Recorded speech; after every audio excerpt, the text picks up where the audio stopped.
सोलापुरामध्ये मराठा समाजाची बैठक आयोजित करण्यात आली होती। मात्र या बैठकीमध्ये गोंधळ झालेला आहे। प्रवीण गायकवाड यांच्या हल्ल्याच्या निषेधार्थ ही बैठक होती।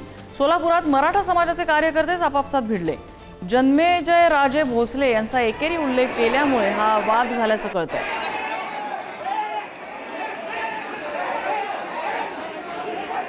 सोलापूरमधली दृश्य आपण बघतोय। मराठा समाजाची बैठक होती। प्रवीण गायकवाड यांच्यावरच्या हल्ल्याचा निषेध करण्यासाठी ही बैठक आयोजित करण्यात आली होती। मात्र याच बैठकीमध्ये मराठा कार्यकर्ते आपापसात भिडले।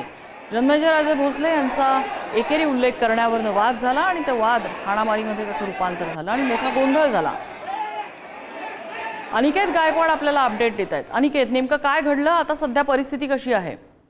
नम्रता, आपण जर बघितलं गेलं तर प्रवीण गायकवाड यांच्या हल्ल्याच्या निषेधार्थ सोलापुरात आज मराठा समाजाची बैठक जी आहे ती बोलवण्यात आली होती।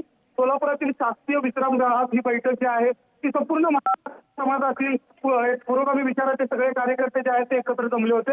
मात्र अचानकपणे एक वकील जो आहे तो मराठा समाजाचा तरुण जो आहे तो बोलण्यासाठी उभा राहिला। मात्र त्यांनी जे आहे ते जे प्रवीण गायकवाड यांचा हल्ला जो आहे तो अक्कलकोटमध्ये झाला होता।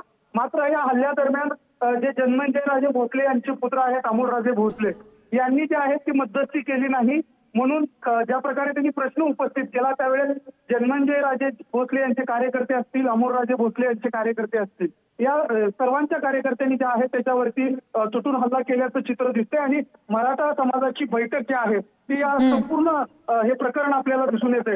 मराठा समाजातील कार्यकर्त्यांनी जे आहेत मोठ्या प्रमाणात गर्दी जी आहे ती शासकीय विश्रामगृहात केली होती। मात्र खरं तर आपण बघितलं गेलं तर जन्मेजय राजे यांच्या कार्यकर्त्या बोलल्याबद्दल कार्यकर्त्यांकडून जे आहे ते एका कार्यकर्त्याला जे आहे ते बेदम मारहाण करण्यात आलेली आहे। खरं तर ही बैठक जी आहे ती मोठ्या स्वरूपात मोठे कार्यकर्ते शेकडो कार्यकर्ते या बैठकीला उपस्थित होते। मात्र त्यातच असा गोंधळ झालेला दिसतोय। अगदी अनिकेत, धन्यवाद तुम्ही दिलेल्या सगळ्या माहितीबद्दल।